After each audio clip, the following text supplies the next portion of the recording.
जय हिंद साथियों, स्वागत है आप सभी का एक बार फिर से आपके अपने YouTube चैनल में। दोस्तों, बहुत ही बड़ी ब्रेकिंग न्यूज़ है जिसका आपको इंतजार था, वो आदेश जारी हो चुका है। अतिथि शिक्षक भर्ती को लेकर डायरेक्ट लोक शिक्षण संचालनालय से आदेश जारी हुआ है। बहुत ही महत्वपूर्ण आदेश है।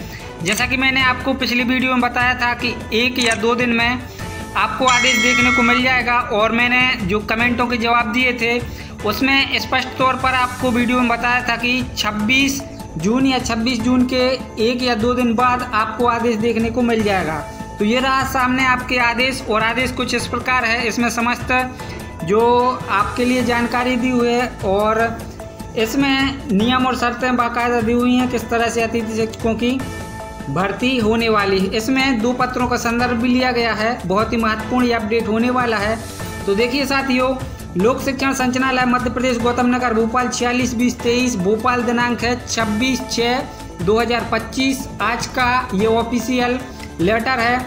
समस्त संभागीय संयुक्त संचालक लोक शिक्षण, समस्त जिला शिक्षा अधिकारी मध्य प्रदेश, समस्त विकासखंड शिक्षा अधिकारी, समस्त संकुल प्राचार्य high secondary school Madhya Pradesh. विषय है शैक्षणिक सत्र 25-26 में रिक्त पदों के विरुद्ध अतिथि शिक्षकों की व्यवस्था के संबंध में।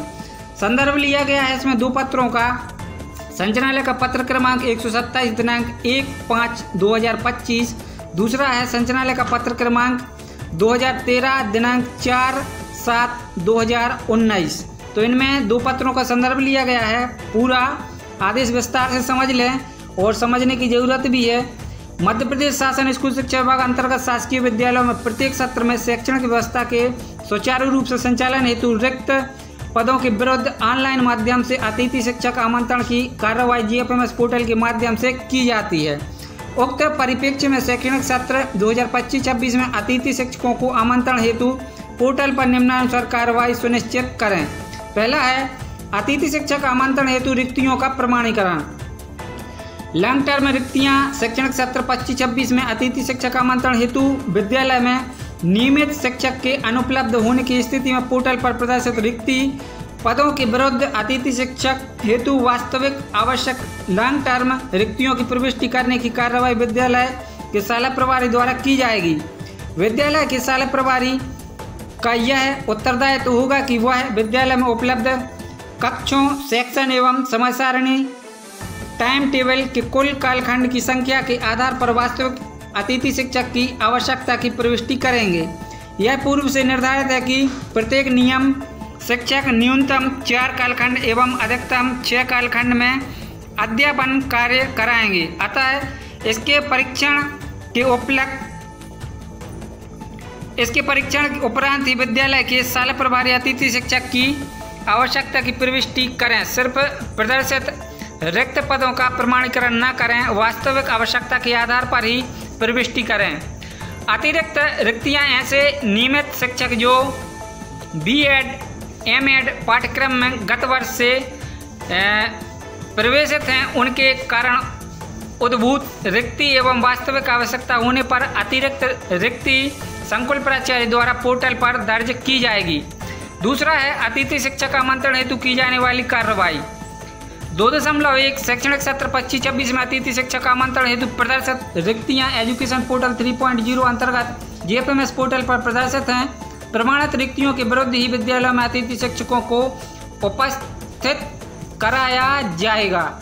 2.2 संदर्भ पत्र क्रमांक 2 की कारणिका 3.1.2 उल्लेखित अनुसार शाला प्रभारी द्वारा उच्च श्रेणी में आने वाले अतिथि शिक्षकों को विद्यालय में नहीं रखा जाएगा। तो ये देखिए, ये रही समय सारणी। 2.3 अतिथि शिक्षक आमंत्रण हेतु समय सारणी। प्रथम चरण में अतिथि शिक्षक आमंत्रण की कार्रवाई हेतु समय सारणी। शैक्षणिक सत्र 24-25 में जिन विद्यालयों में अतिथि शिक्षकों को आमंत्रित किया गया एवं पोर्टल पर रिक्त पद प्रदर्शित हैं, ऐसे विद्यालयों में GFMS पोर्टल पर उपस्थिति की प्रविष्टि हेतु की जाने वाली कार्रवाई। क्रमांक देख लें। गतिविधियां लॉन्ग टर्म रिक्ति अपडेशन। दूसरा अतिरिक्त रिक्ति हेतु मांग दर्ज करना। तीसरा अतिथि शिक्षक आमंत्रण हेतु GFMS पोर्टल पर रिक्तियों का प्रदर्शन। चौथा विगत सत्र में कार्यरत अतिथि शिक्षक द्वारा GFMS पोर्टल पर उपस्थिति हेतु रिक्वेस्ट दर्ज करना। इसमें आप ये बाजू में देख पाएंगे समय सीमा दी हुई है। और 5वां है शाला प्रभारी एजुकेशन पोर्टल 3.0 पर अतिथि शिक्षक द्वारा की गई उपस्थिति रिक्वेस्ट का प्रमाणीकरण कर उपस्थिति कराना। ये देखिए कार्यवाही स्तर शाला प्रभारी संकुल प्राचार्य, राज्य स्तर से आवेदक द्वारा शाला प्रभारी, और ये समय सारणी 26/6/2025 से 29/6/2025 तक। और नीचे अतिरिक्त रिक्तियों हेतु 26/6/25 से 29/6/2025 तक आप देख पाएंगे। यहाँ पर नीचे शाला प्रभारी एजुकेशन पोर्टल पर अतिथि शिक्षक द्वारा की गई उपस्थिति रिक्वेस्ट का प्रमाणीकरण कर उपस्थिति कराना। ये रहेगा आपका 1/7/2025 से 3/7/2025 तक। 2.4 आप ये देख लें, अतिथि शिक्षक पोर्टल पर आवेदक का जिस पैनल का स्कोर कार्ड है केवल उसी पैनल में विद्यालय में उपस्थिति हेतु रिक्वेस्ट दर्ज कर सकेंगे। 2.5 यदि किसी पैनल में गत वर्ष 2 या अधिक रिक्तियाँ थीं तथा इस वर्ष 1 रिक्ति है तो ऐसे स्थिति में सर्वाधिक स्कोर कार्ड वाले अतिथि शिक्षक को उपस्थित कराया जाएगा। अन्य अतिथि शिक्षक शाला विकल्प चयन प्रक्रिया में भाग ले सकेंगे।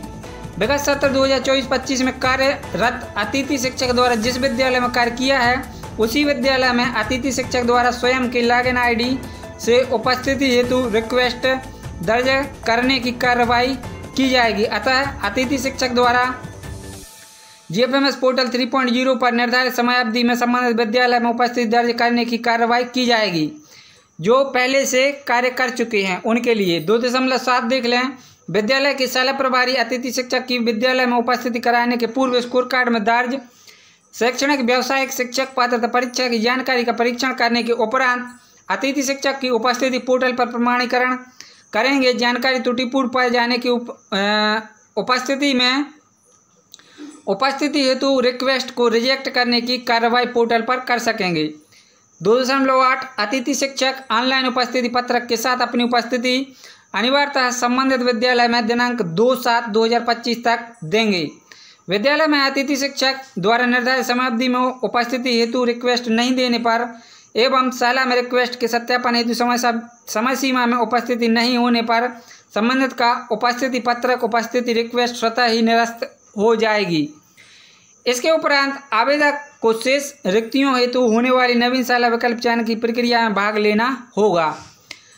2.9 शाला प्रभारी अतिथि शिक्षक से ऑनलाइन उपस्थिति पत्रक का प्रिंट प्राप्त कर हस्ताक्षर एवं सील के साथ एक प्रति विद्यालय अभिलेख के रूप में संधारित करेंगे तथा एक सत्यापित प्रति अतिथि शिक्षक को देंगे। ये देखिए आप, इसमें इस प्रकार की समय सारणी दी हुई है। तीसरा है, प्रथम चरण के उपरांत शेष रिक्तियों के लिए आवेदकों के स्कोर कार्ड के आधार पर मेरिट क्रम में शाला विकल्प चयन उपरांत मेरिट क्रम के आधार पर दिए गए विद्यालय में अतिथि शिक्षक शाला आवंटन होगा, जिसकी संभावित समय सारणी निम्नानुसार है। समझते चलें आप दोस्तों। 3.1 द्वितीय चरण में अतिथि शिक्षक आमंत्रण की कार्रवाई हेतु समय सारणी संभावित है। पहला, गतिविधियां कुछ इस प्रकार हैं।